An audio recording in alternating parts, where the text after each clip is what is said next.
শ্বশুরবাড়িতে ঢুকতেই আমার প্রাক্তন প্রেমিককে দেখে চমকে উঠলাম। একটু আগে আমার সাথে তিহানের বিয়ে হয়েছে। এই বিয়েতে অবশ্য আমার শ্বশুরবাড়ির কেউ যায়নি, শুধু তিহান গিয়ে আমাকে কাজী অফিস থেকে বিয়ে করে নিয়ে এসে ওদের বাসার সামনে এসে কলিং বেল টিপতেই আমার শাশুড়ি দরজা খুলে দিল। শ্বশুরবাড়িতে পা রেখেই চমকে গেলাম আমি। আমার সামনে দাঁড়িয়ে আছে শাশুড়ির পাশে আমারই 4 বছর আগে হারিয়ে যাওয়া প্রেমিক তন্ময়। আমি থমকে দাঁড়ালাম। তন্ময় আমাকে দেখেও না দেখার ভান করে চলে গেল আমার সামনে থেকে। ওর ভালোবাসার স্মৃতি নিয়েই এত বছর ছিলাম আমি, কিন্তু ইদানিং আব্বু খুব বেশি অসুস্থ হয় ওনার পছন্দ করা ছেলেকে বিয়ে করে ওনাকে একটু শান্তি দিতে চেয়েছিলাম। কিন্তু এ আমি কি দেখলাম, তন্ময় এখানে পেছন থেকে তিহান অর্থাৎ আমার স্বামী আমায় ডাক দিলেন। আমি পিছু ঘুরতেই উনি ইশারায় কিছু একটা দেখালেন, কিন্তু সেদিকে আমার দৃষ্টিগোচর হলো না। আমার চোখ ঝাপসা হয়ে আসছে, আমি মাথা ঘুরে পড়ে গেলাম। এভাবে পড়াতে আমার শাশুড়ি মা এগিয়ে এসে জিজ্ঞাসা করলেন, বৌমা তোমার শরীরটা কি খারাপ লাগছে? আমি মাথা নেড়ে হ্যাঁসূচক জবাব দিলাম। আমাকে তাড়াতাড়ি তিহানের ঘরে নিয়ে যাওয়া হলো। তিহানের রুমে দেখলাম বাসর ঘর সাজানো, হয়তোবা আমাকে বিয়ে করে আনবে বলে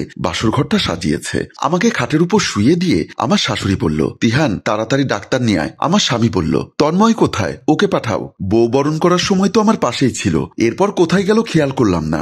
এখন ওকে খোঁজার সময় নেই, তুই গিয়ে তাড়াতাড়ি ডাক্তার নিয়ে আয়। আমার স্বামী শেরওয়ানি খোলারও সময় পেল না, সে শেরওয়ানি পরে গেল ডাক্তার আনতে। আমার শাশুড়ি বলল, বৌমা তুমি এখানে একটু রেস্ট করো, আমি তোমার জন্য একটু শরবত করে নিয়ে আসি। বলে আমার শাশুড়ি রুম থেকে বের হয়ে গেল।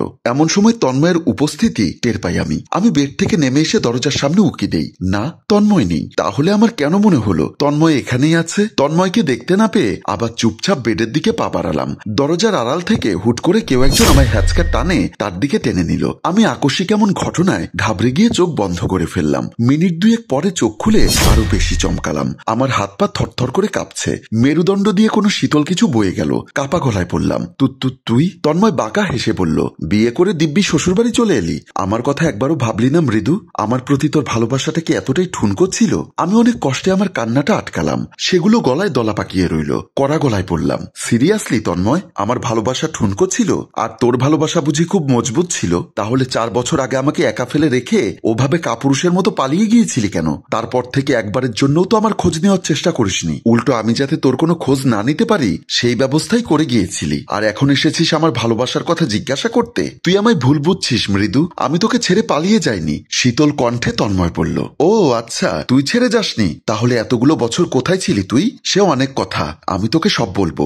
বল, আমি শুনছি। দেখি কি কি এক্সকিউজ সাজিয়ে এনেছিস তুই। মৃদু, আমি তোকে এক্সকিউজ কেন দিব ইয়ার? আমি তোকে ভালোবাসি মৃদু, সত্যি অনেক ভালোবাসি। নাটক করিস না তন্ময়। তুই আমার শ্বশুর বাড়িতে কেন এসেছিস সেটা বল।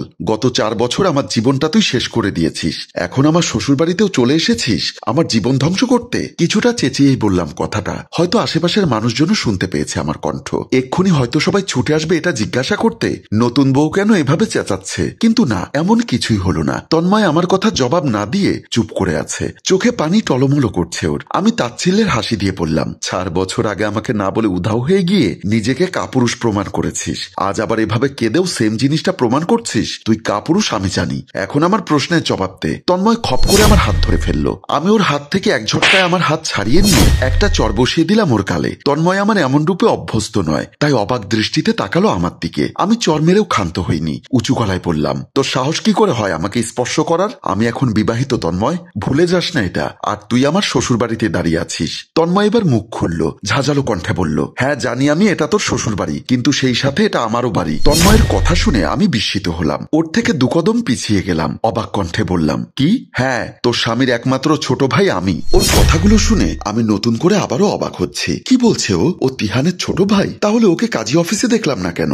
নিজেকে সামলিয়ে নিয়ে বললাম, এখন আবার নতুন করে কথা বানাচ্ছিস তুই, তাই না? তিহানের ভাই তুই? তাহলে এতদিনে তোকে একবারও দেখলাম না কেন? তন্ময় হাসলো, বলল, দেখবি কি করে? তোর স্বামী তো আমাকে 4 বছর আগে দেশের বাইরে পাঠিয়ে দিয়েছে, তোর দিকে ওর নজর ছিল, তাই আমাকে তোর থেকে দূরে সরিয়ে দিয়েছে। তন্ময়, মুখ সামলে কথা বল। তুই ওনার নামে যে অভিযোগগুলো আনছিস সেগুলোর প্রমাণ আছে তোর কাছে? রাগী কণ্ঠে জিজ্ঞাসা করলাম। মৃদু, আমার কথাগুলো সত্য প্রমাণ করার জন্য তোকে প্রমাণও দেখাতে হবে?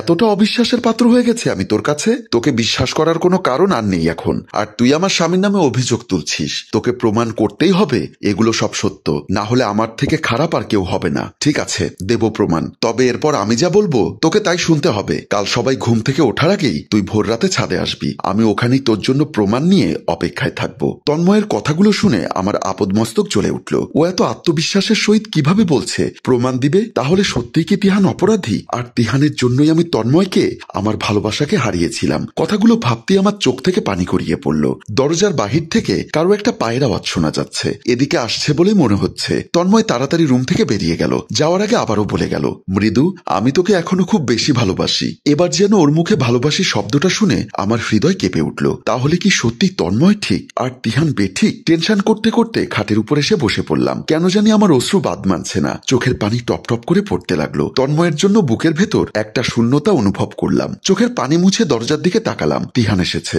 উনি দরজা লক করে আমার দিকে এগিয়ে আসছে। কিন্তু একটু আগে তিহানের নামে যেসব অভিযোগ শুনলাম সেগুলোর পর আমার ওনার প্রতি একটুও শ্রদ্ধা কাজ করছে না, বরং কেমন জানি ঘৃণা হচ্ছে।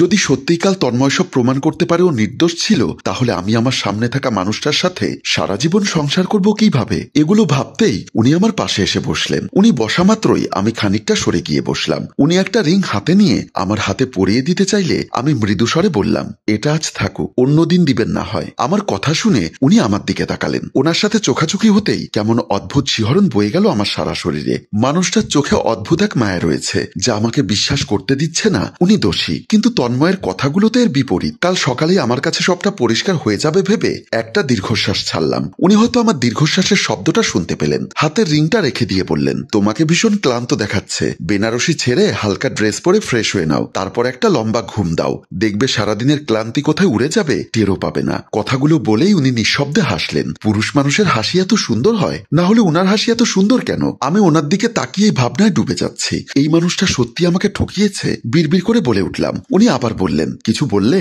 আমি ওনার কথা জবাব না দিয়ে বিছানা ছেড়ে ওয়াশরুমে চলে গেলাম। উনি পিছু ডাকলো, মৃদুলা। আমি ঘুরে তাকালাম না, জানি পিছু ঘুরলেই ওনার মায়ায় আটকে যাব, যা আমি এই মুহূর্তে মোটেও চাচ্ছি না। ওয়াশরুমে ঢুকে শাওয়ার নিলাম। আমি দোটানায় পড়ে গেলাম। একদিকে আমার প্রাক্তন আর অন্যদিকে স্বামী। আমি কার পক্ষে লড়বো? ওয়াশরুম থেকে বেরিয়ে তিহানকে রুমে দেখতে পেলাম না। কোথায় গেছে কে জানে। কিছুটা স্বস্তি অনুভব করলাম। চুপচাপ বিছানায় গিয়ে শুয়ে পড়লাম। আধ ঘন্টা পর তিহানের আগমন ঘটল রুমে। ওর হাতে লাইটার দেখে অনুমান করে নিলাম হয়তো সিগারেট টানতে গিয়েছিল। আমি পাশ ফিরে শুয়ে আছি বিধায় তিহান আমার মুখটা দেখতে পাইনি। হয়তো ভেবেছে ঘুমিয়ে পড়েছি। কিছুক্ষণ পর টের পেলাম ও আমার পাশে শুয়েছে। তিহান ঝুঁকে আমার দিকে আসার চেষ্টা করতেই আমি নড়ে উঠলাম। ও আমার মাথায় হাত বুলিয়ে দিয়ে নিজে ওপাশ ফিরে শুয়ে পড়ল। সারা রাত আমার এপাশ ওপাশ করেই কাটলো। দু চোখে ঘুম নেই। সকাল হওয়ার অপেক্ষার প্রহর গুনতে লাগলাম। কিন্তু শেষ রাতের দিকে কিভাবে ঘুমিয়ে পড়লাম টেরই পেলাম না। যখন আমার ঘুম ভাঙলো, দেওয়াল ঘড়ির দিকে তাকিয়ে দেখলাম 7:10। আমি খাট থেকে নামার চেষ্টা করতেই ও নড়ে চড়ে উঠল। ঘুমের ঘরে কিছু একটা বলে আমার শাড়ির আঁচল টেনে ধরল। কিন্তু মুখে কি বলল সেটা স্পষ্ট না হয় আমি আর শুনতে পেলাম না। আমি যতই ছাড়ানোর চেষ্টা করছি ও ততই আরো শক্ত করে আমার শাড়ির আঁচল ধরে রেখেছে। সকাল সকাল মেজাজ গরম করিয়ে দিচ্ছে। আমি আবার উঁচু স্বরে বললাম, উফ, ছাড়ুন তো, আর কত ধরে রাখবেন? আমার কণ্ঠ পেয়ে তিহান দ্রুত চোখ খুলল। তাড়াতাড়ি আমাকে ছেড়ে দিয়ে অপরাধী কণ্ঠে বলল, সরি, ঘুমের ঘরে কখন আপনার শাড়ির আঁচল ধরেছিলাম বুঝতে পারিনি। আমি আর কথা না বাড়িয়ে ফ্রেশ হতে চলে গেলাম। ওয়াশরুমে ঢুকে দাঁত ব্রাশ করতে লাগলাম। এমনিতেও মুড ঠিক নেই। তন্ময় ভোর রাতে দেখা করতে বলেছে, আর আমি সজাগী হয়েছি বেলা করে। তাড়াহুড়ো করে মুখ ধুয়ে নিলাম। তাড়াতাড়ি ফ্রেশ হয়ে ডাইনিং এ আসলাম। এতক্ষণে বাড়ির প্রায় সবাই উঠে গেছে।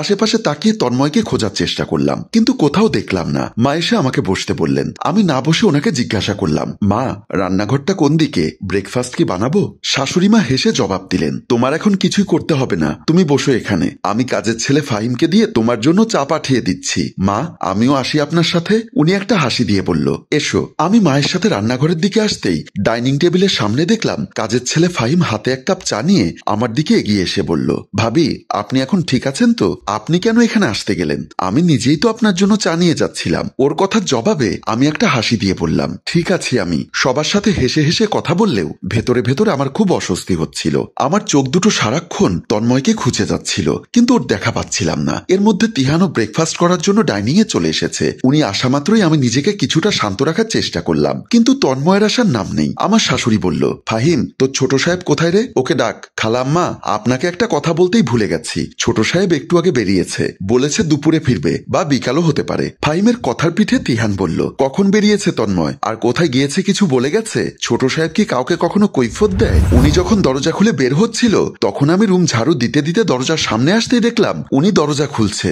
তখন আমি জিজ্ঞাসা করলাম, ভাইয়া, আপনি কি কোথাও যাচ্ছেন? কোথায় যাচ্ছি সে কথা কি তোকে বলতে হবে? তুই কি এ ঘরের গার্ডিয়ান? বলেই তন্ময় ভাইয়া বের হয়ে গেলেন। ফাহিমের কথা শুনে আমি অবাক হলাম। তন্ময় বাড়িতে এমন ব্যবহার করে? কই, আমার সাথে তো কখনো এমন রেগে কথা বলেনি। এর মাঝে মা আফসোস করে বলতে লাগলেন, ছেলেটা সে আগের মতোই রয়ে গেছে। দেশের বাইরে পাঠিয়েও ঠিক করতে করতে পারলাম না। এদের সবার কথাগুলো আমার কাছে অদ্ভুত লাগছে। মা কেন এই কথা বলল? দেশের বাইরে পাঠিয়েও তন্ময়কে ঠিক করতে পারলো না। সবকিছু কেমন যেন গুলিয়ে যাচ্ছে আমার। কিছু তো একটা ব্যাপার আছে, কিন্তু সেটা কি? হ্যালো বন্ধুরা, কেন তন্ময়ের মা বলল ছেলেটাকে বিদেশে পাঠিয়েও ভালো করতে পারলো না? মৃদুলা এই প্রশ্নের উত্তর কি পাবে? আপনারা যদি সে প্রশ্নের উত্তর জানতে চান তাহলে কমেন্ট করে দ্বিতীয় পর্বের জন্য আপনার মূল্যবান মতামত জানাতে হবে। আমরা আপনার মূল্যবান কমেন্টকে শ্রদ্ধা জানিয়ে আগামীকাল এই সময়ে আপনাদের জন্য এই গল্পের দ্বিতীয় পর্ব নিয়ে হাজির হব। গল্পটি ভালো লাগলে শেয়ার করে সবাইকে দেখার সুযোগ করে দিন। ধন্যবাদ।